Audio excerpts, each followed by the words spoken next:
আল্লাহর নবী সাহাবীরা ছিলেন আশিকে রাসূল।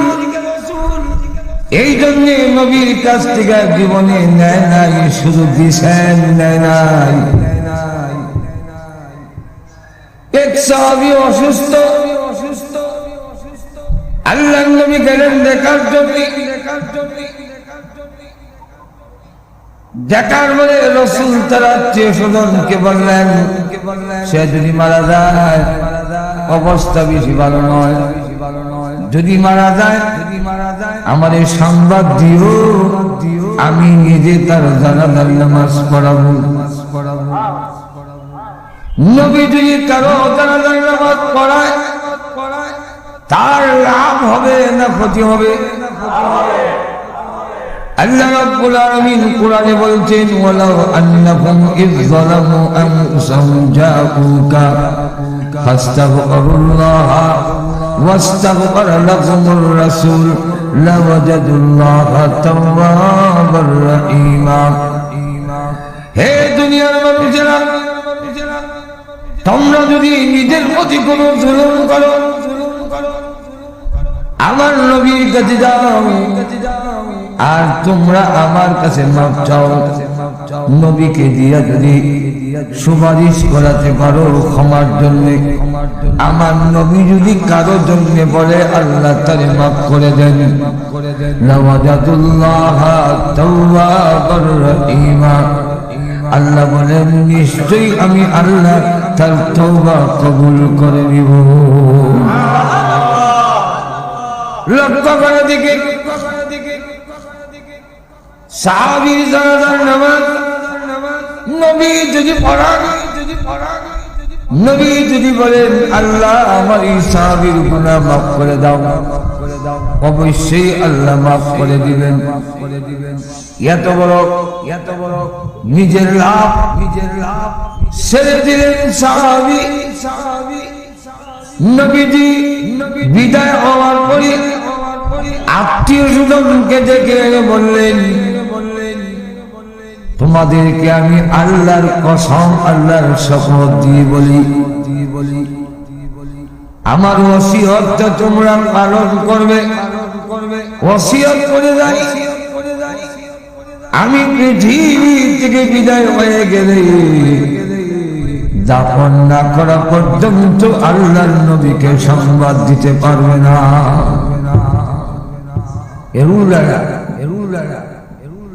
ঠিকই তার ইন্তেকাল হয়ে গেল। তার আত্মীয় স্বজনরা তার ওসিয়ত অনুযায়ী দাফন করে আল্লাহর নবীর কাছে গেলেন, ইয়া রাসূলুল্লাহ, ইয়া হাবিবাল্লাহ, নবী গো আপনার সাহাবী বিদায় হয়ে গেছে। নবীজি তখন বলেন জানাজা কোন সময়? না নবীজি দাফন করে ফেলেছি। আল্লাহর নবী বলেন, আমি যেখানে বললাম ইন্তেকাল হলে, তার মৃত্যু হলে আমার সংবাদ দিবা, আমি নিজে জানাজার নামাজ পড়াবো। তোমরা দাফন করে সংবাদ নিয়ে আসলে কেন? ওই সাহাবীরা বলে, ইয়া রাসূলুল্লাহ, ইয়া হাবিবাল্লাহ, ওগো নবীজি আমাদেরকে সেই শপথ দিয়ে বলেছেন দাফন করার আগে যেন আপনার কাছে সংবাদ না পৌঁছাই। নবীজি বলেন কারণটা কি? কারণ বলতে কিনা সে তারা বলে হ্যাঁ কারণ বলেছে। ও নবীজি আপনি আমাদের এলাকায় আমাদের বাড়িতে যেতে হইলে ইহুদিদের বাড়ির মাঝখান দিয়া যেতে হয়। ইহুদিরা তো আপনার চরম এবং পরম দুশমন। ওই সাহাবী বলে, হে আমার আত্মীয় স্বজনরা, আমার মৃত্যুর পরে আমার নবীর কাছে যদি সংবাদটা দাও, আমার নবী জানাজা পড়াবার জন্য দৌড়ে চলে আসবে, সাহাবীর জানাজার নামাজ পড়াবে। আর এই সুযোগে ইহুদিদের বাড়ির মাঝখান দিয়ে যখন আসবে, কোন একটা ইহুদি যদি আমার নবীর গায়ে পাথরের আঘাত মারে, আল্লাহর কসম আমার জীবনের বিনিময় নবীর গায়ে কোনো পাথরের আঘাত লাগবে জিন্দেগিতে আমি কোনোদিন সহ্য করব না। এই কারণে আমার লাভ হবে, কিন্তু তাও সম্ভাবনা আছে রাসূল আসতে গিয়ে কোন ইহুদি যদি আমার নবীর গায়ে পাথর মারে, আমার জানাজা পড়াবে আর নবীর গায়ে পাথর লাগবে, এটা সাহাবী মানবে না। কেন? সাহাবায়ে কেরাম রাসূলকে ভালোবাসেন নিঃস্বার্থভাবে, কোনো কিছু পাওয়ার জন্য নয়। তারা ছিলেন আশিকে, আপনি যদি বলেন আশিকে। হযরত বিলাল রাদিয়াল্লাহু আনহু মদিনার অলিতে গলিতে এলান করে যাচ্ছেন, বাড়িতে কোন নবীর আশিক, আল্লাহর আশিক যদি থেকে থাকো বের হয়ে আসো। মদিনার মসজিদের সামনে সেখানে জমা হওয়ার জন্য আল্লাহর নবীর নির্দেশ, জিহাদে যেতে হবে। এই ঘোষণা শুনে ঘরের ভিতরে একজন মহিলা বলে বলে কাঁদলে, ওই মহিলার একটা সন্তান 6 বছরের। সে জিজ্ঞাসা করে, মা, ও মা, আপনি কেন কাঁদছেন গো মা? মহিলা জবাব দেয়, ছেলে রে, কিছুদিন আগে যুদ্ধে গিয়ে তোর আব্বা শহীদ হয়ে গেছেন, তুই সারা আমার আর কোনো সন্তান নাই। বিরাল ঘোষণা করে গেছে, আল্লাহ নবীর আশিক যদি তাকে মদিনার মসজিদের সামনে জমা হয়ে যান, এ সন্তান তোর বাবা নাই, তুই ছাড়া আমার আর কোনো সন্তান নাই। আমি পারলাম না কোনো সন্তান আল্লাহর নবীর জন্য দিতে, আমি পারলাম না শহীদের মা অথবা মুজাহিদের মা হব, এই সুযোগ আমার নাই রে বাবা।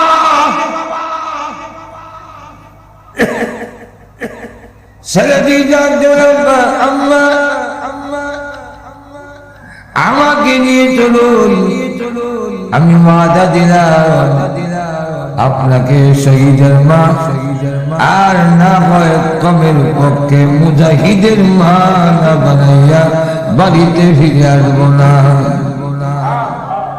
মা বলে, তুই কি যাবি? চলে যাবো। 6 বছরের বাচ্চা নিয়ে মহিলা মসজিদে নববীর সামনে গিয়ে দাঁড়ালেন। সাহাবী এসে বলেন, ও মহিলা কেন দাঁড়িয়েছেন? যুদ্ধের ময়দানে মহিলা নেওয়া হবে না, আপনি কেন দাঁড়িয়েছেন? মহিলা জবাব দেন, না, আমি যাব না, আমার এই ছেলেকে দেওয়ার জন্য এসেছি, যুদ্ধে যাবে এই ছেলে।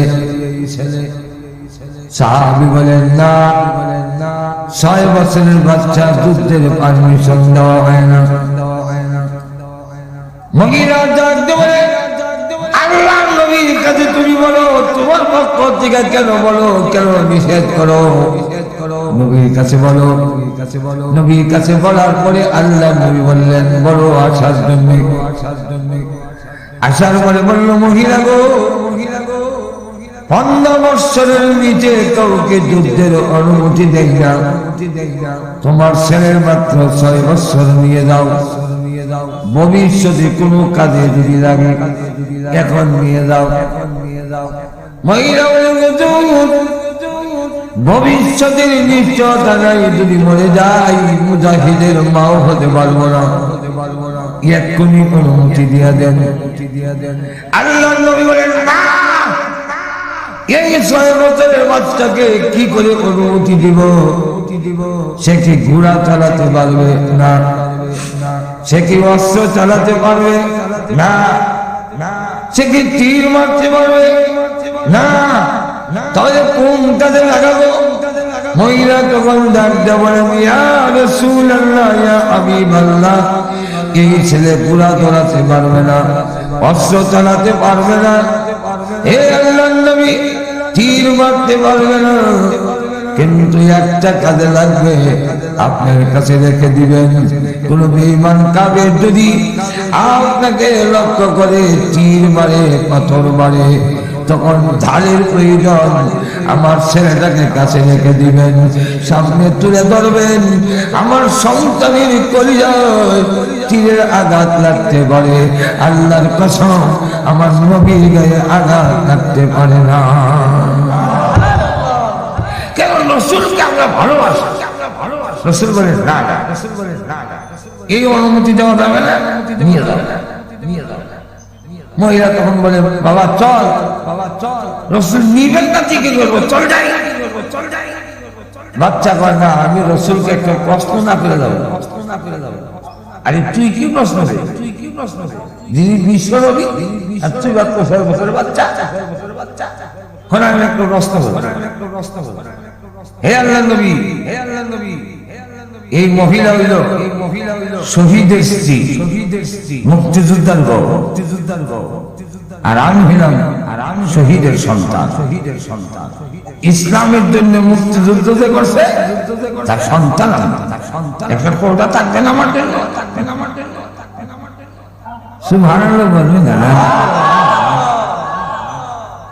তুই কি করবি?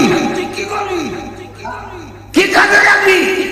সেরকম কেন রাখবো না?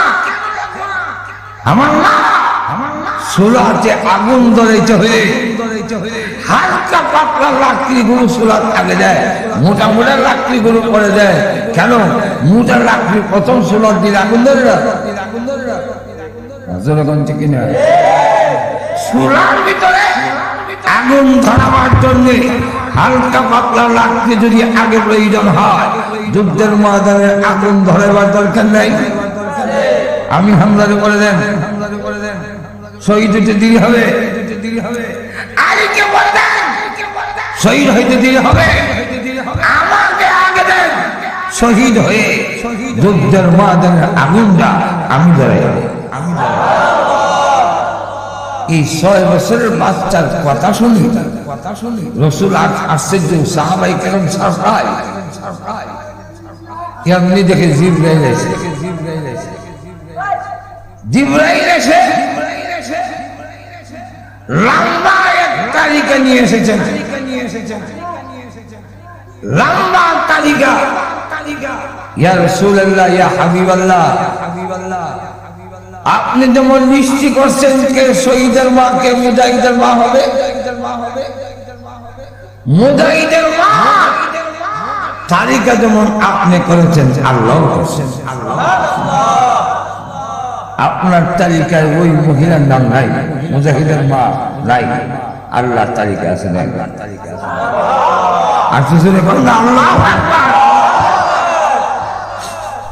রাসূল বলেন, ওই মহিলাকে জানায় দেন আল্লাহর নিশ্চিত তার নাম। তাড়াতাড়ি না শিখে এই জন্যে হযরত আবু বকর সিদ্দিক রাদিয়াল্লাহু আনহু দুনুদন পদার্থ, যারা রাসূলের চেহারার দিকে তাকিয়ে ফেলে খিদা যায়, কি পরিমাণ ভালোবাসে। আল্লাহর নবী বলেন, আবু বকর ওমর, আমিও গড়ে এসেছিলাম খাবো, কিন্তু আমাকে আয়েশা জানাইয়া দিয়েছে আমার ঘরে পানি ছাড়া আজকে কোনো খাবার তৈরি হয়নি। আমিও খোলার পরে আবু বকর ওমর,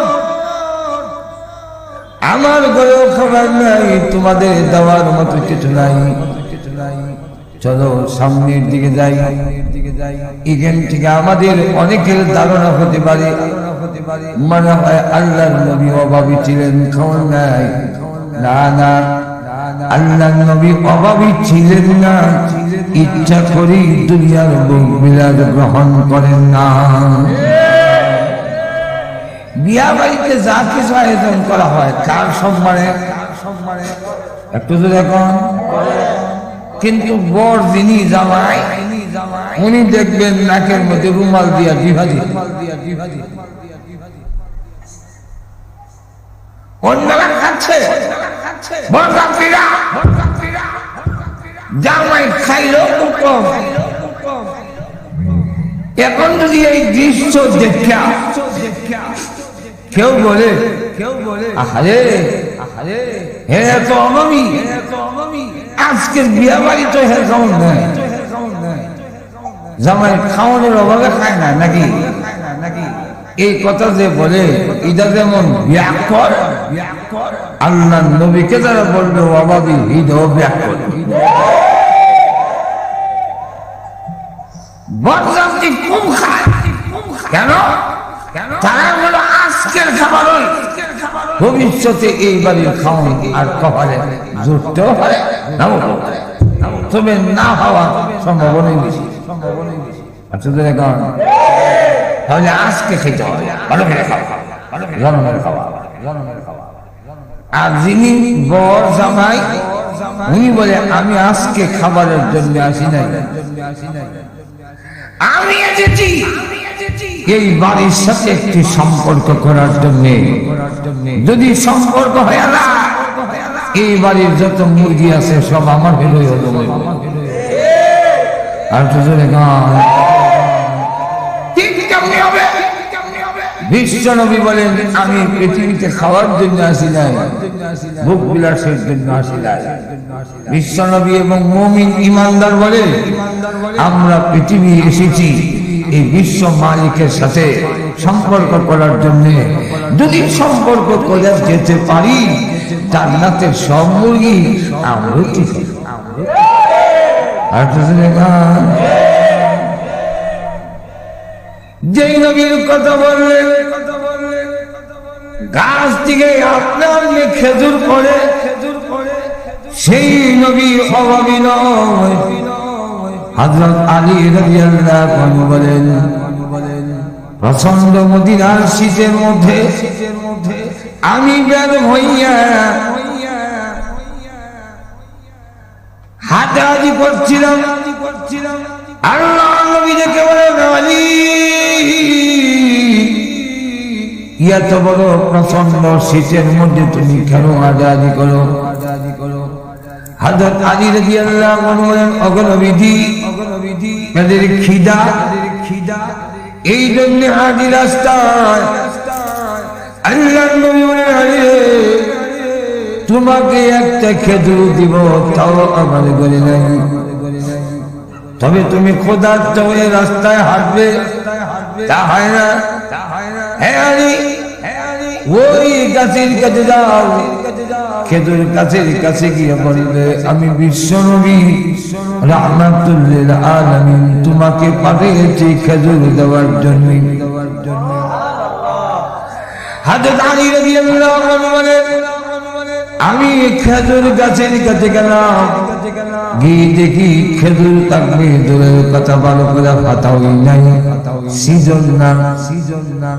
হযরত আলী বলেন আমি খেজুর গাছের দিকে লক্ষ্য করে বললাম ওরে খেজুর গাছ, বিশ্ব নবী যিনি আল্লাহ রাব্বুল আলামিনের করে যার সম্মান, সেই বিশ্ব নবী রাহমাতুল লিল আলামিন আমাকে পাঠিয়েছেন খেজুর নেওয়ার জন্য।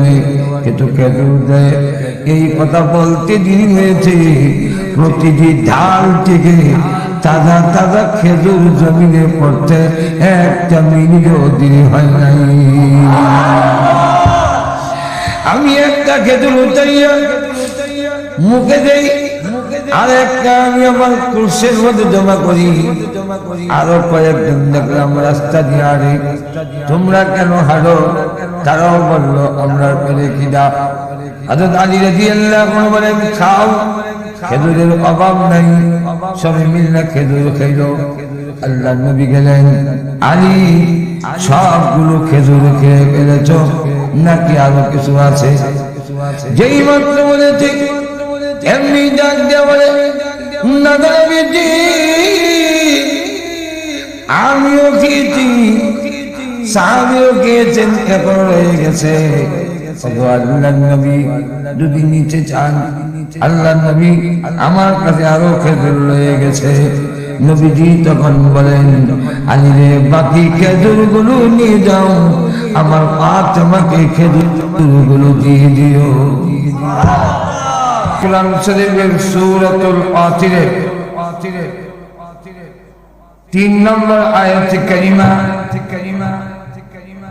এবং বুখারী শরীফের একটা হাদিস আপনাদের সামনে পেশ করলাম।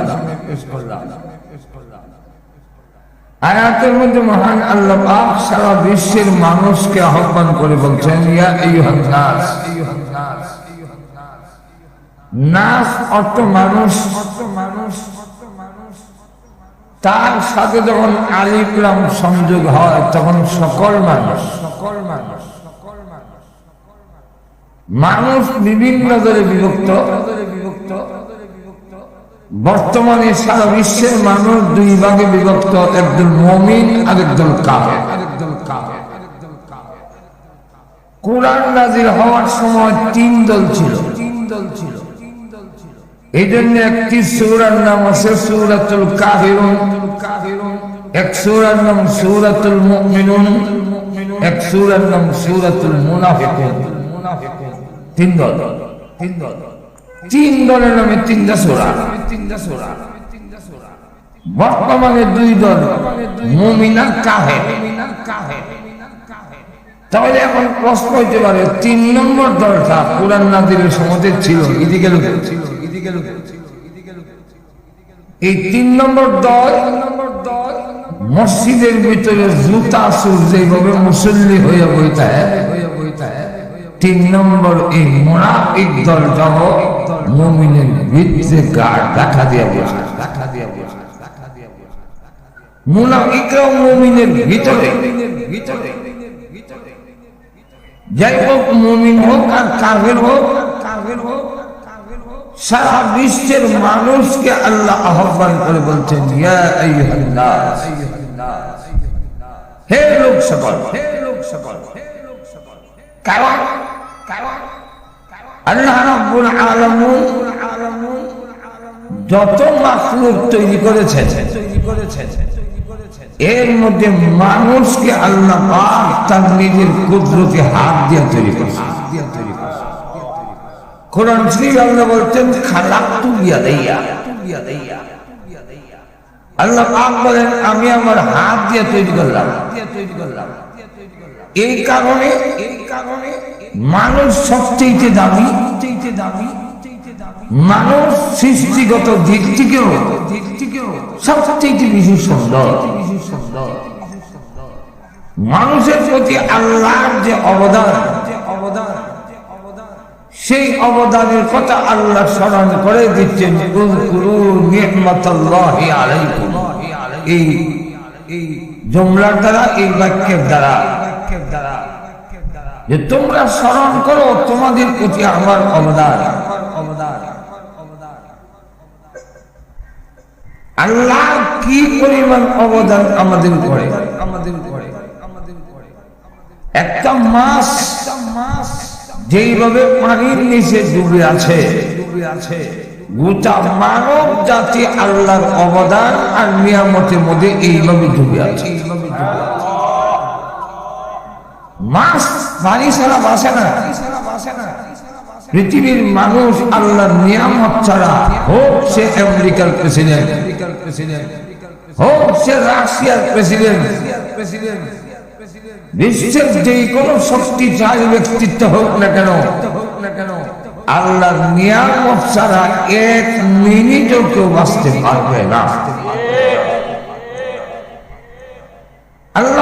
কি পরিমাণ আমাদের দিয়েছে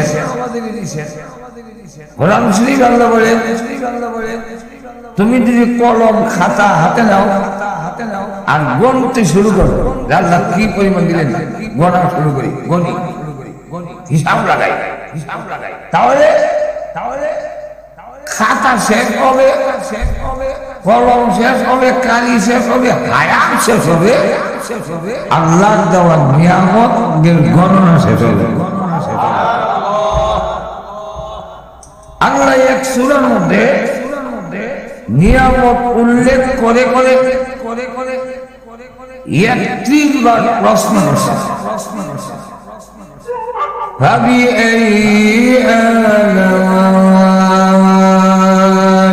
ربكما تكذبان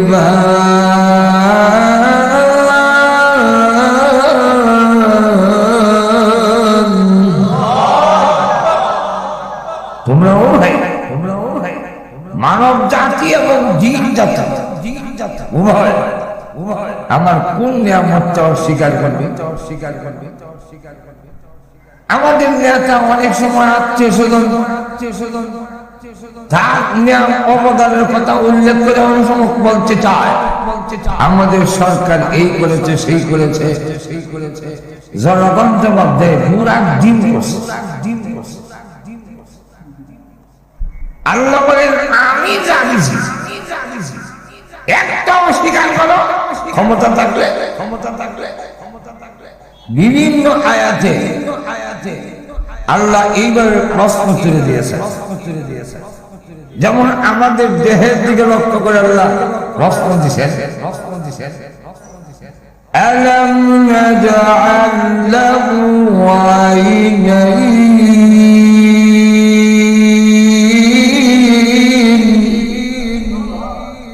আমি কি তোমাদের দুইটা চোখ দেইনি গোটা মানব জাতির চোখ দিয়েছেন কে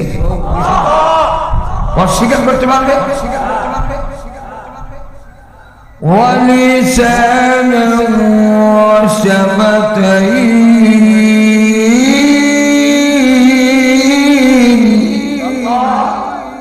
আমি কি তোমাদের মুখের ভিতরে জিহ্বা রাখে আমার দেওয়া নয় এটা কি পৃথিবীর কোন মানুষ না করতে পারবে না আল্লাহ দিছে না আমি আমেরিকা থেকে লাগাই আল্লাহ বলেন তো আমার দেওয়া এমন লক্ষ্য করে এইভাবে আল্লাহ অন্যদিকে অন্য আয়াতে অন্য সূরায় বলছেন আলাম নাজআলিল আরদা মিহাদা এই জমিনকে আমি তোমাদের জন্য বিছানা বানিয়ে দেইনি এটা কি পৃথিবীর কোন মানুষ অস্বীকার করতে পারবে আল্লাহ বলে আলাম নাজআলিল আরদা কিফাতা আমি কি এই জমিনকে ধারণ করিনি এই যে উঁচা বিল্ডিং দাঁড়িয়ে আছে আল্লাহ জমিনকে হুকুম দিয়েছেন আমার বান্দা এই উঁচা বিল্ডিং কাঁধে নিয়ে রাখবি এই জন্য দাঁড়িয়ে আছে ফাইলিং এর কারণে না মাঝে মাঝে আল্লাহ একটু নাড়া দিয়া সব দশাইয়া দিয়া দেখায় ফাইলিং এ তাহেরা আমার কথা বুঝিন কিনা আল্লাহ কিছু হা না কইয়ে তো আল্লাহ রাব্বুল আলামিন এই সকল নিয়ামত স্মরণ করে দিচ্ছে কেন আল্লাহ অন্য আয়াতে বলেন ثم لتسألن يومئذ عن النعيم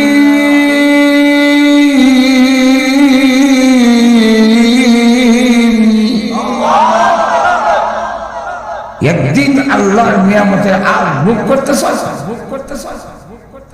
আর যা ইচ্ছা তাই করলে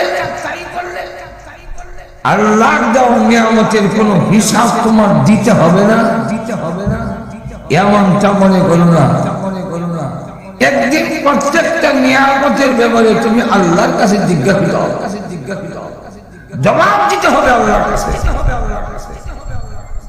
এখানে কেউ আয় নাই, নবী হোক, অলি হোক, গৌস হোক, রাজা হোক, বাদশাহ হোক, মন্ত্রী হোক, এমপি হোক, সকলে আল্লাহর আদালতে আল্লাহর নিয়ামতের ব্যাপারে প্রশ্নের সম্মুখীন হবে। তাই এই আয়াতের ব্যাখ্যা তাফসীরে হাক্কানির মধ্যে আছেন, রাসূল করিম সাল্লাল্লাহু আলাইহি ওয়াসাল্লাম একদিন হুজুরা শরীফ থেকে বের হয়েছে। এই মুহূর্তে হযরত আবু বকর সিদ্দিক রাদিয়াল্লাহু আনহু সামনে এসে রাসূলের দিকে যে তাকাইছেন আর হাসিও দেয়, ফলকহীন দৃষ্টিতে তাকায় আছেন। রাসূল বলেন, আবু বকর এইভাবে তাকায় আছেন। লক্ষ লক্ষ সাহাবী থেকে মাত্র 2 জন সাহাবী রাসূলের চেহারার দিকে তাকায় থাকতে পারতেন, আর না হয় কোন সাহাবী রাসূলের চেহারার দিকে তাকাইলো দৃষ্টি রাখতে পারতেন না, ভিড়ে যেত। রাসূলের চেহারার মধ্যে এমন হাওয়া, এমন রোগ, এমন প্রভাব। রাসূল বলেন, মুসিনতু বির রুবে মাসিরাত শাহরিন।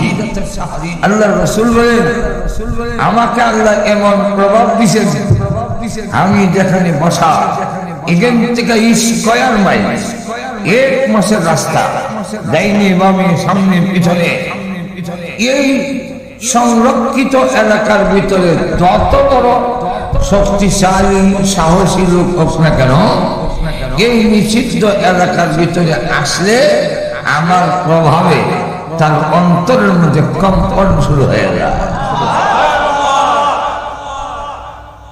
অপরদিকে আল্লাহ তার নবীর চেহারার মধ্যে এমন আলো দিছেন, যার কারণে আল্লাহ তার নবীর চেহারাকে সূর্যের সঙ্গে তুলনা করেছেন।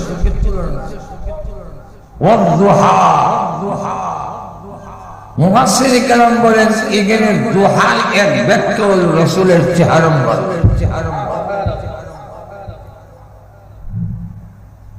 আম্মাদান আয়েশা রাসূলকে সূর্যের সঙ্গে তুলনা করেছেন। লানা শামসুন ওয়ালিল আফাকে শামসুন, লানা শামসুন ওয়ালিল আফাকে শামসুন ওয়া শামসি আফজালু মিন শামসিস সামাই ফা ইন্না শামসা তাতলু'ু বা'দাল ফজরি ওয়া শামসি তাতলু'ু বা'দাল ইশাই। আকাশের একটা সূর্য আছে আর আমারও একটা সূর্য আছে। আকাশের সূর্যের চাইতে আমার সূর্য কোটি কোটি গুণ উত্তম। আকাশের সূর্য উদয় হয় ফজরের নামাজের পরে, আর আমার সূর্যটা উদয় হইতো এশার নামাজে।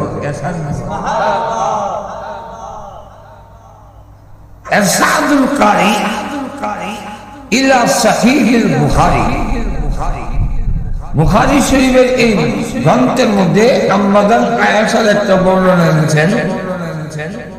উনি বলেন, রাসূল যখন আমার ঘরে আসতো, অন্ধকারের মধ্যে রাসূলের চেহারা মুবারকের সামনে আমি একটা সুইচের ছিদ্র দিয়া সুতা ঢুকাইতে পারতাম।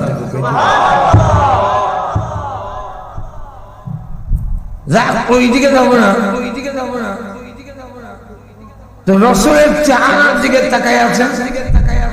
নবীজি বলেন, হে আবু বকর, এইভাবে আমার চেহারার দিকে কেন তাকায় আছো?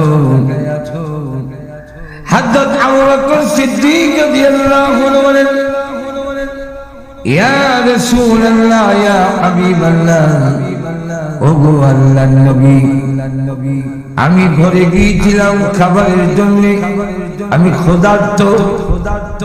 ঘরে গিয়ে জানতে পারলাম নবী গো আমার ঘরে কোনো খাবার তৈরি হয়নি।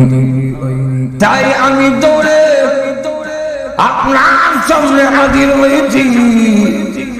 আমি আবু বকর আপনার চেহারার দিকে তাকাইলে পেটের খিদার কথা ভুলে যাই। মুহূর্তের মধ্যে হাজির হয়েছেন হযরত ওমর রাদিয়াল্লাহু আনহু। তিনজন আছেন রাসূলের চেহারার দিকে তাকাই আছেন, হাতি দেয় না, বলো ইংলি। রাসূল বলেন ওমর তুমি এইভাবে সাইরে যা, কারণ কি? হযরত ওমর বলেন ইয়া রাসূলুল্লাহ ইয়া হাবিবাল্লাহ, ওগো আল্লাহর নবী আমি ঘরে গিয়েছিলাম খাবারের জন্য, আমি ক্ষুধার্ত। ঘরে গিয়া জানতে পারলাম আজকে আমার ঘরে কোনো খাবার তৈরি হয়নি। ও নবীজি তাই দৌড়ে আমি আপনার সঙ্গে হাজির হয়েছি।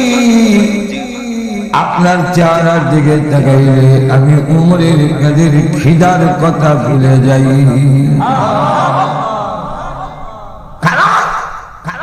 তারা ছিলেন আশিকে রাসূল,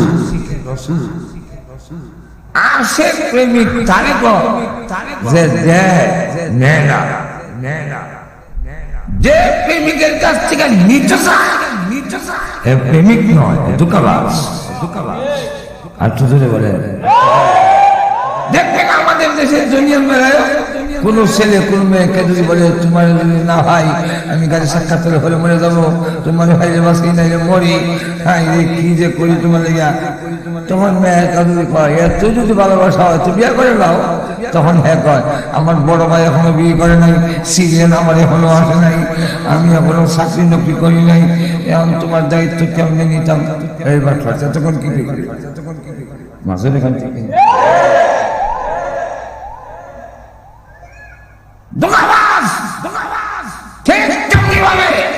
আমাদের দেশেও রবিউল আউয়াল আইলে একদল যখন গরম হয় রাসূল আপনার ভাই কেমনে, দড়ি কেমনে, কোন সাধনে ভাই, ভাইলে বাসি নেই মরি, এটা সব ধোঁকাবাজ।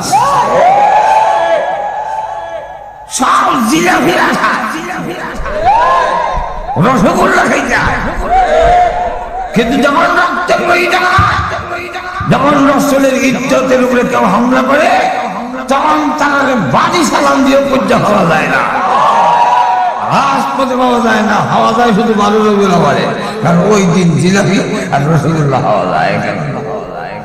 কিন্তু যুগে যুগে রাসূলকে কেউ ব্যঙ্গ করলে, রাসূলকে নিয়ে কেউ কটূক্তি করলে, রক্ত দেওয়ার যদি প্রয়োজন হয়, জীবন দেওয়ার যদি প্রয়োজন হয়, এদেশের তাবলীগী কওমি দেওবন্দির উলামায়ে কেরাম প্রথম স্থানের ভূমিকা পালন।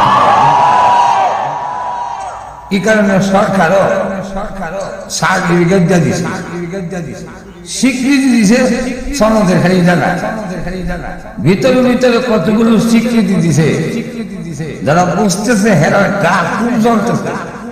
এটা হইল ভিতরে ভিতরে স্বীকৃতি দিছে যে আহলে সুন্নাত ওয়াল জামাত হইল কওমি দেওবন্দির উলামায়ে কেরাম। আর যারা এমনি আহলে সুন্নাত লেহে এটা সব আহলে বেদাত। ভিতরে ভিতরে লেখা দিছে এরা হানাফি মাযহাবের অনুসারী, এটা গ্রেজেন হয়ে রক্ত করে দেখেন। এই দেশে রাসূলের জন্য দিতে প্রস্তুত, নেওয়ার জন্য প্রস্তুত নয়। এখনো যদি কোন জামাত থাকে সেটা দেওবন্দি এবং কওমি। দেখা যায় নবী গো আপনার পাই কেমনে, দড়ি কেমনে, কোন শাসনে এখনো শাসনই হয়ে যায়। আর নাইলে ওই তরুলতারে শুনবনি রে তরুলতা কেন প্রশ্ন মনের কথা, তরুলতা মনের কথা বলতো। শোন বলি রে তরুলতা কেন কষ্ট মনের কথা আরে জঙ্গলেতে থামসা করো না আরে জঙ্গলেতে তাইকা বুঝি দেখ নবী রে বলে দেখো প্রাণ সজনী নবী কই আছে তরুলতারে জিগা আর প্রাণ সজনী কয়ে দিত নবী কই প্রাণ সজনী দেখা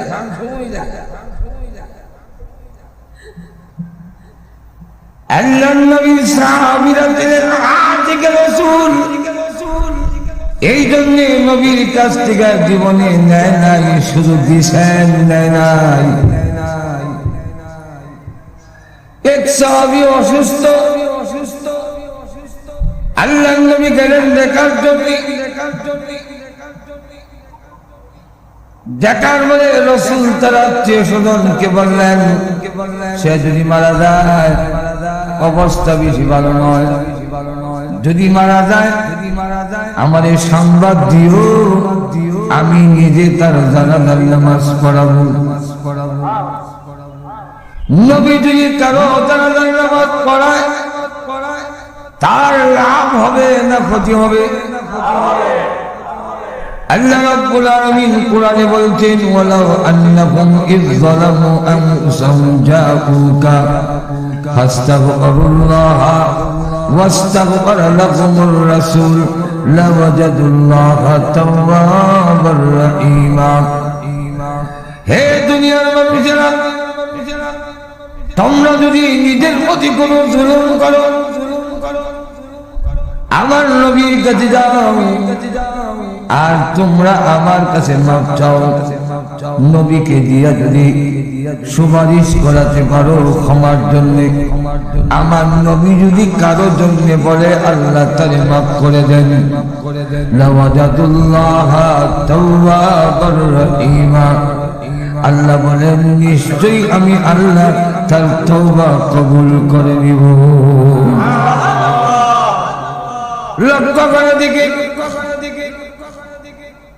সাহাবীর জানাজার নামাজ নবী যদি পড়ান নবী যদি বলেন আল্লাহ আমার এই সাহাবীর গুনাহ মাফ করে দাও অবশ্যই আল্লাহ মাফ করে দিবেন এত বড় নিজের লাভ ছেড়ে দিলেন সাহাবী নবীজি বিদায় হওয়ার পরে আত্মীয় স্বজনকে ডেকে বললেন তোমাদেরকে আমি আল্লাহর কসম আল্লাহর শপথ দিয়ে বলি আমার ওসিয়তটা তোমরা পালন করবে ওসিয়ত করে যাই আমি পৃথিবী থেকে বিদায় হয়ে গেলে দাফন না করা পর্যন্ত আল্লাহর নবীকে সংবাদ দিতে পারবে না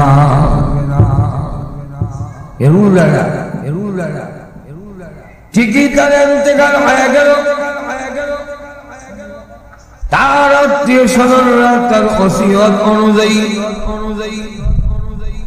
দাফন করে আল্লাহর নবীর কাছে গেলেন ইয়া রাসূলুল্লাহ ইয়া হাবিবাল্লাহ নবী গো আপনার সাহাবী বিদায় হয়ে গেছে নবীজি তখন বলেন জানাজা কোন সময় না নবীজি দাফন করে ফেলেছি আল্লাহর নবী বলেন আমি যেখানে বললাম ইন্তেকাল হলে তার মৃত্যু হলে আমার সংবাদ দিবা আমি নিজে জানাজার নামাজ পড়াবো তোমরা দাফন করে সংবাদ নিয়ে আসলে কেন ওই সাহাবীরা বলে ইয়া রাসূলুল্লাহ ইয়া হাবিবাল্লাহ ওগো নবীজি আমাদেরকে সেই শপথ দিয়ে বলেছেন দাফন করার আগে যেন আপনার কাছে সংবাদ না পৌঁছাই নবীজি বলেন কারণটা কি কারণ বলতে কিনা সে তারা বলে হ্যাঁ কারণ বলেছে ও নবীজি আপনি আমাদের এলাকায় আমাদের বাড়িতে যেতে হইলে ইহুদিদের বাড়ির মাঝখান দিয়া যেতে হয় ইহুদিরা তো আপনার চরম এবং পরম দুশ্মন। ওই সাহাবী বলে, হে আমার আত্মীয় স্বজনরা, আমার মৃত্যুর পরে আমার নবীর কাছে যদি সংবাদটা দাও, আমার নবীর জানাজা পড়াবার জন্য দৌড়ে চলে আসবে, সাহাবীর জানাজার নামাজ পড়াবে। আর এই সুযোগে ইহুদিদের বাড়ির মাঝখান দিয়ে যখন আসবে, কোন একটা ইহুদি যদি আমার নবীর গায়ে পাথরের আঘাত মারে, আল্লাহর কসম আমার জীবনের বিনিময় নবীর গায়ে কোন পাথরের আঘাত লাগবে, জিন্দেগিতে আমি কোনোদিন সহ্য করব না। এই কারণে আমার লাভ হবে, কিন্তু তাও সম্ভাবনা আছে রাসূল আসতে গিয়ে কোন ইহুদি যদি আমার নবীর গায়ে পাথর মারে, তো আমার জানাজা পড়াবে আর নবীর গায়ে পাথর লাগবে। এটা সাহাবী মানবে না। কেন? সাহাবায়ে কেরাম রাসূলকে ভালোবাসেন নিঃস্বার্থভাবে, কোনো কিছু পাওয়ার জন্য নয়। তারা ছিলেন আশিকে, আর প্রচুর বলেন আশিকে। হযরত বিলাল রাদিয়াল্লাহু আনহু মদিনার অলিতে গলিতে এলান করে যাচ্ছেন, বাড়িতে কোন নবীর আশিক, আল্লাহর আশিক যদি থেকে থাকো বের হয়ে আসো। মদিনার মসজিদের সামনে সেখানে জমা হওয়ার জন্য আল্লাহর নবীর নির্দেশ, জিহাদে যেতে হবে। এই ঘোষণা শুনে ঘরের ভিতরে একজন মহিলা বলে বলে কাঁদলে। ওই মহিলার একটা সন্তান 6 বছরের। সে জিজ্ঞাসা করে, মা, ও মা, আপনি কেন কাঁদছেন গো মা? মহিলা জবাব দেয়, ছেলে রে, কিছুদিন আগে যুদ্ধে গিয়ে তোর আব্বা শহীদ হয়ে গেছেন। তুই সারা আমার আর কোন সন্তান নাই। বিড়াল ঘোষণা করে গেছে, আল্লাহ নবীর আশিক যদি তাকে মদিনার মসজিদের সামনে জমা হয়ে যান, এ সন্তান তোর বাবা নাই, তুই ছাড়া আমার আর কোন সন্তান নাই। আমি পারলাম না কোন সন্তান আল্লাহর নবীর জন্য দিতে, আমি পারলাম না শহীদের মা অথবা মুজাহিদের মা হব, এই সুযোগ আমার নাই রে বাবা।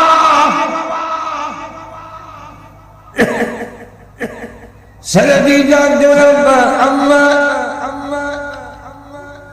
আমাকে নিয়ে চলুন, আমি ওয়াদা দিলাম আপনাকে শহীদের মা আর না হয় কমের পক্ষে মুজাহিদের মা না বানাইয়া বাড়িতে ফিরে আসবো না।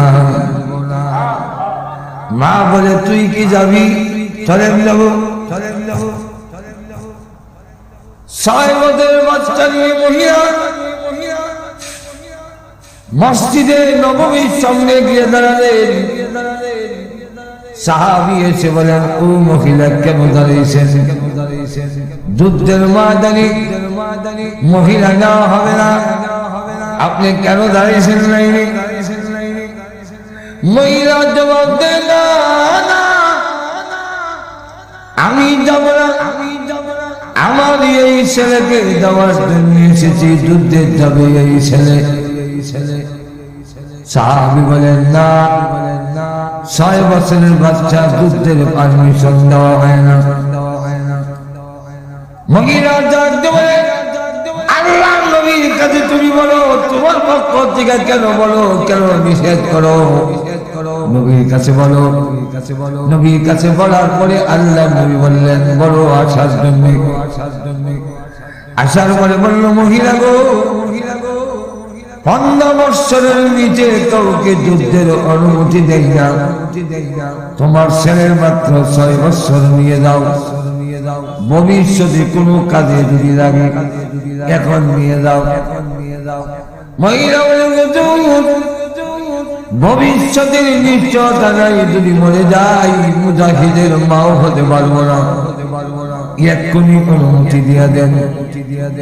আল্লাহ নবী বলেন না, এই 6 বছরের বাচ্চাকে কি করে অনুমতি দিব? সে কি ঘোড়া চালাতে পারবে না? সে কি অস্ত্র চালাতে পারবে না? সে কি তীর মারতে পারবে না? তাহলে কোনটাতে লাগাবো? মহিলা তখন ডাকতে বলেন ইয়া রাসূলুল্লাহ, ইয়া হাবিবাল্লাহ, এই ছেলে ঘোড়া চালাতে পারবে না, অস্ত্র চালাতে পারবে না, হে আল্লাহর নবী তীর মারতে পারবে না, কিন্তু একটা কাজে লাগবে, আপনার কাছে রেখে দিবেন। কোন বেঈমান কাফের যদি আপনাকে লক্ষ্য করে তীর মারে পাথর মারে তখন ঢালের প্রয়োজন, আমার ছেলেটাকে কাছে রেখে দিবেন, সামনে তুলে ধরবেন।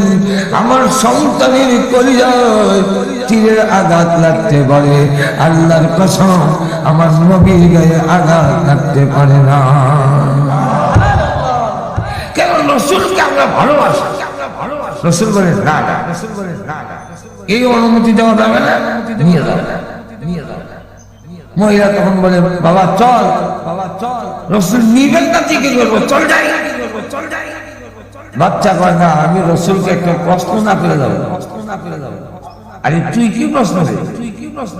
যিনি বিশ্ব নবী আর তুই 6 বছরের বাচ্চা। এখন আমি একটা প্রশ্ন করবো, হে আল্লাহর নবী, এই মহিলা হইল শহীদের স্ত্রী, মুক্তিযোদ্ধার গো, আর আমি হইলাম শহীদের সন্তান। ইসলামের জন্য মুক্তিযুদ্ধ যে করছে তার সন্তান, একটা কোটা থাকবেন আমার জন্য। সুবহানাল্লাহ বলবেন না?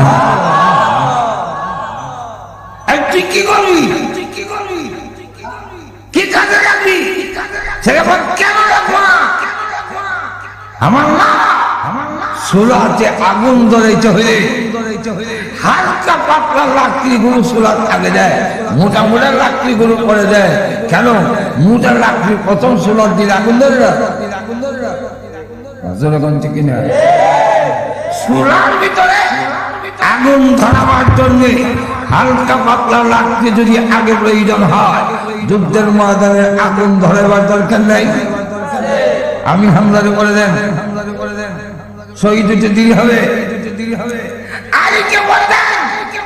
শহীদ হইতে দেরি হবে, আমাকে আগে দেন, শহীদ হয়ে যুদ্ধের ময়দানের আগুনটা আমি ধরাই।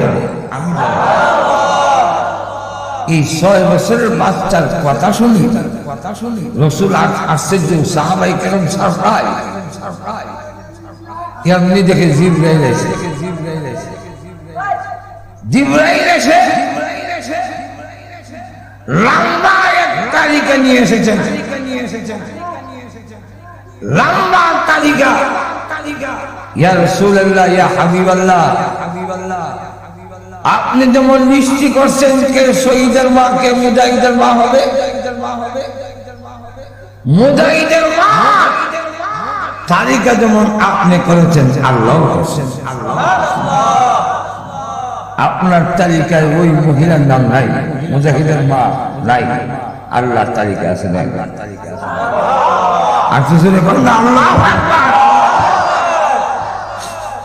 রাসূল বলেন ওই মহিলাকে জানায় দেন আল্লাহর নিশ্চিতে তার নাম আছে। তাড়াতাড়ি না শিখে এই জন্যে হযরত আবু বকর সিদ্দিক রাদিয়াল্লাহু আনহু দুনুদন পদার্থ, যারা রাসূলের চেহারার দিকে তাকিয়ে পেলে কি দাদা, কি পরিমাণ ভালোবাসা। আল্লাহর নবী বলেন, আবু বকর ওমর, আমিও গড়ে এসেছিলাম খাবো, কিন্তু আমাকে আয়েশা জানাইয়া দিয়েছে আমার গড়ে পানি ছাড়া আজকে কোনো খাবার তৈরি হয়নি। আমিও খোলার পরে আবু বকর ওমর, আমার গড়েও খাবার নাই, তোমাদের দেওয়ার মতো কিছু নাই, চলো সামনের দিকে যাই। এখান থেকে আমাদের অনেকের ধারণা হতে পারে মনে হয় আল্লাহর নবী অভাবী ছিলেন, খাওয়ার নাই। না না, আল্লাহর নবী অভাবী ছিলেন না, ইচ্ছা করি দুনিয়ার ভোগ বিলাস গ্রহণ করেন না। বিয়া বাড়িতে যা কিছু আয়োজন করা হয় কার সম্মানে, একটু তো এখন, কিন্তু বর যিনি জামাই উনি দেখবেন নাকের মধ্যে রুমাল দিয়া জিভা দিয়ে, অন্যরা খাচ্ছে, জামাই খাইল খুব কম। এখন যদি এই দৃশ্য দেখা কেউ বলে আহারে হে তো অমামি, আজকের বিয়া বাড়ি তো হে খাওয়ান নাই, জামাই খাওয়ানোর অভাবে খায় না নাকি? এই কথা যে বলে এটা যেমন ব্যাকর, আল্লাহ নবীকে যারা বলবে অভাবী এটাও ব্যাকর। বদজাতি কম খায় কেন? তারা হলো আজকের খাবার, ভবিষ্যতে এই বাড়ির খাওয়ান আর কপালে জুটতেও পারে, তবে না হওয়া সম্ভাবনাই বেশি। তাহলে আজকে খেতে হবে, ভালো করে খাওয়া। আর যিনি বর জামাই উনি বলে আমি আজকে খাবারের জন্য আসি নাই, আমি এসেছি এই বাড়ির সাথে একটি সম্পর্ক করার জন্য। যদি সম্পর্ক হয়ে না, এই বাড়ির যত মুরগি আছে সব আমার হইল। আর তো বিশ্ব নবী বলেন আমি পৃথিবীতে খাওয়ার জন্য আসি নাই, ভোগ বিলাসের জন্য আসি নাই। বিশ্ব নবী এবং মুমিন ইমানদার বলে আমরা পৃথিবী এসেছি এই বিশ্ব মালিকের সাথে সম্পর্ক করার জন্য। যদি সম্পর্ক করে যেতে পারি জান্নাতের সব মুরগি আমরা কি আর যেই নবীর কথা বললেন গাছ থেকে আপনি আপনি খেজুর পড়ে, সেই নবী অভাবী নয়। হযরত আলী রাদিয়াল্লাহু আনহু বলেন প্রচন্ড মদিনার শীতের মধ্যে আমি বের হইয়া হাঁটাহাঁটি করছিলাম, আল্লাহ নবী দেখে বলেন আলী এত বড় প্রচন্ড শীতের মধ্যে তুমি কেন হাঁটাহাঁটি করো? হযরত আলী রাদিয়াল্লাহু আনহু বলেন ওগো নবীজি এদের খিদা, এই জন্য হাঁটি রাস্তায়। আল্লাহর নবী বলেন আলী তোমাকে একটা খেজুর দিব তাও আমার ঘরে নাই, তবে তুমি ক্ষুধার্ত হয়ে রাস্তায় হাঁটবে তা হয় না। হ্যাঁ আলী ওই গাছের কাছে যাও, খেজুর গাছের কাছে গিয়ে বলবে আমি বিশ্ব নবী রাহমাতুল লিল আলামিন তোমাকে পাঠিয়েছি খেজুর দেওয়ার জন্য। হযরত আলী রাদিয়াল্লাহু আনহু বলেন আমি খেজুর গাছের কাছে গেলাম, গিয়ে দেখি খেজুর থাকবে দূরের কথা ভালো করে পাতাও নাই, সিজন না। হযরত আলী বলেন আমি খেজুর গাছের দিকে লক্ষ্য করে বললাম ওরে খেজুর গাছ, বিশ্ব নবী যিনি আল্লাহ রাব্বুল আলামিনের পরে যার সম্মান, সেই বিশ্ব নবী রাহমাতুল লিল আলামিন আমাকে পাঠিয়েছেন খেজুর নেওয়ার জন্য, কিন্তু খেজুর দেয় এই কথা বলতে দেরি হয়েছে, প্রতিটি ঢাল থেকে তাজা তাজা খেজুর জমিনে পড়তে একটা মিনিটও দেরি হয় নাই। আমি একটা খেজুর উঠাইয়া মুখে দেই, আর একটা আমি আমার কুরসির মধ্যে জমা করি। আরো কয়েকজন দেখলাম রাস্তা দিয়ে হাঁটে, তোমরা কেন হাঁটো? তারাও বললো আমরা পেলে খিদা। হযরত আলী রাদিয়াল্লাহু আনহু বলেন খাও, খেজুরের অভাব নাই। সবাই মিলে খেজুর খাইলো। আল্লাহর নবী গেলেন, আলী সবগুলো খেজুর খেয়ে ফেলেছ নাকি আরো কিছু আছে? যেই মাত্র বলেছে এমনি ডাক দিয়ে বলে, না নবীজি আমিও খেয়েছি, সাহাবীও খেয়েছেন, এখন রয়ে গেছে। আল্লাহর নবী যদি নিতে চান, আল্লাহর নবী আমার কাছে আরো খেজুর রয়ে গেছে। নবীজি তখন বলেন, আলী রে বাকি খেজুর গুলো নিয়ে যাও, আমার মা তোমাকে খেজুর গুলো দিয়ে দিও। যেই নবীর কথা বললে খেজুর গাছ থেকে খেজুর জমে পড়ে। যেই নবী আবু হুরায়রা রাদিয়াল্লাহু আনহু বলেন, আমাকে এক মুষ্টি খেজুর দিলেন আল্লাহর নবী রাহমাতুল লিল আলামিন। আমি ইলা বেগের মধ্যে রেখে দিলাম। কেমন বরকতের নবী! আমি এক মুঠ খেজুর পাইয়া আমার বেগের ভিতরে রাখলাম। এখান থেকে খেজুর খেজুর খাই, কোন মেহমান আসলে তাদেরকেও দেই। এইভাবে যখন চললো, রাসূলের যুগ চলে গেল। রাস্তা দিয়া দেন। আমরা আজকের মাহফিলের প্রধান আকর্ষণ এই দেশের সুপরিচিত ইসলামী আন্দোলনের অগ্রসৈনিক হযরত মাওলানা জুনায়েদ আল হাবিব সাজ্জাদ বরকাতুম তফসিরে নিয়েছে। আমি আমার কথাটা এই দুই এক মিনিটের ভিতরে ফিনিশিং দেলাই। এরপরে ইনশাআল্লাহ আপনাদের সামনে আমি বয়ান রাখবেন। 2-3 মিনিটের ভিতরে কথাটা ফিনিশিং। যেই নবী এত বরকতের নবী, হযরত আবু হুরায়রা রাদিয়াল্লাহু আনহু বলেন, এক মুষ্টি খেজুর আমাকে দিলেন, আমি ব্যাগের ভিতরে রাখলাম। খেজুর খাইলাম, আমিও খাইলাম। আমার কোন মেহমান আসলে তাদেরকেও খেতে দিলাম। এইবার চলে গেল রাসূলের যুগ। আইল হযরত আবু বকর সিদ্দিক, উনি 2 বছর শাসন করলেন। এই 2 বছর ব্যাগের থেকে যখনই আমার পেটের খিদা লাগে আর ঢুকাই আর খেজুর বের হয়। কোন মেহমান আসলে আর ঢুকাই, সব বন্টন করে দেয়। কিভাবে চললো গেল আবু বকর সিদ্দিকের 2 বছর। আসলে হযরত ওমর, উনি চালালেন 10 বছর। আমি 10 বছর যখনই খেজুর লাগে বেগের নিচে হাত দেয়। এমনি খেজুর আমি খাই, মেহমান আইলে হাত দেয়, তারাও দেয়। গেল হযরত ওমরের শাসনামল হয়ে গেল 24 বছর। আইল হযরত উসমান রাদিয়াল্লাহু আনহু দেশ চালালেন 12 বছর। আমি খেজুর এই 12 বছর যখনই খেজুর লাগে আর দেই গেল খেজুর, আর না খাই। আত্মীয়-স্বজন মেহমান আসতে তারাও দেয়। এইভাবে চলছে 24 বছর। কিন্তু দেখা গেল যেদিন ওসমান গনিকে হত্যা করা হলো, ওই দিন বেগে হাত দিয়ে দিই আর খেজুর নেই, চলে গেছে।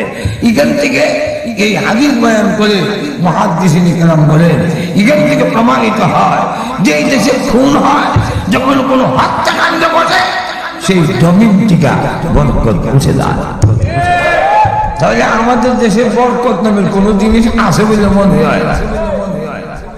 যেমন লক্ষ্য করে দেখেন, এই পরিস্থিতিতে আল্লাহর যে রাসূল এক মুষ্টি খেজুর দিলে 24 বছর খাইতারে, এই নবী কি তা অভাবী না? হযরত আলী রাদিয়াল্লাহু আনহু, হযরত আবু বকর এবং ওমর দুজনকে নিয়ে রাসূল বলেন, চলো সামনে যাই। সামনে যখন গেলেন, এক আনসারী সাহাবী কয়, ইয়া রাসূলুল্লাহ, আপনার চেহারা দেখা প্রমাণিত হয় আপনি খান নাই, আপনি আমার ঘরে দাওয়াত। রাসূল গেলেন, আবু বকর সিদ্দিক গেল, উমর গেল, একটা ছাগল জব কইরা ইদার নারী বুড়ি ফেলে দিয়া চামড়াটা ফেলে আস্তা বিরান ভাজি দিলেন রাসূলের সামনে। আবু বকর সিদ্দিক খেলেন, উমর খেলেন, রাসূল খেলেন। এরপরে আল্লাহর রাসূল বলেন, এই বকরির দিকে খেয়াল দিয়ে ইশারা দিয়ে বললেন, ও আবু বকর উমর, ইয়াদ রেখো, স্মরণ রেখো যে একদিন এই বকরির হিসাবও তুমি আল্লাহর আদালতে দিতে হবে। তাহলে এখান থেকে চিন্তা করেন যে আবু বকর সিদ্দিক, উমর আর রাসূলের মতো মহান ব্যক্তিরা একটা বকরি ছাগল আল্লাহর দেওয়া নিয়ামত খাওয়ার পরেও রাসূল বলতেছেন এর হিসাব আল্লাহর আদালতে দিতে হবে। তাহলে এখান থেকে হিসাব করেন, আল্লাহ যত নিয়ামত আমরা খাচ্ছি এর হিসাব যে একদিন দিতে হবে, এর মধ্যে কোনো সন্দেহ নাই। এই সকল নিয়ামতের মধ্যে সবচেয়ে বড় নিয়ামতের আলোচনা ছিল আমার আসল মুখ্য উদ্দেশ্য। আমার ওই দিকে আগে চালাম না, আল্লাহ বুঝে আবার তৌফিক দেয় আরেকদিন কমনে। এমন লক্ষ্য করে ওই নিয়ামতটার নাম হলো কোরআন। কোরআন হলো সবচেয়ে শ্রেষ্ঠ নিয়ামত। রাসূল বলতেন, খায়রুকুম মান তাআল্লামাল কুরআনা ওয়া আল্লামা। তোমাদের মধ্যে ওই ব্যক্তি শ্রেষ্ঠ যে কোরআন শিখে এবং শেখায়। কেন শ্রেষ্ঠ? শ্রেষ্ঠ নিয়ামত যার কাছে আছে এ হয়েছে। আল্লাহ রাব্বুল আলামিন কোরআনে বলছেন, আর রহমান আল্লামাল কুরআন। সূরা রহমানের মধ্যে নিয়ামতের কথা তুলে ধরছেন, কিন্তু প্রথমে আল্লামাল কুরআন আনলেন কেন? তাফসীর কারকরা এর অনেকগুলো কারণ উল্লেখ করছেন। এর মধ্যে একটা কারণ হলো উল্লেখযোগ্য কারণ, অনেকগুলো কারণ উল্লেখ করছেন।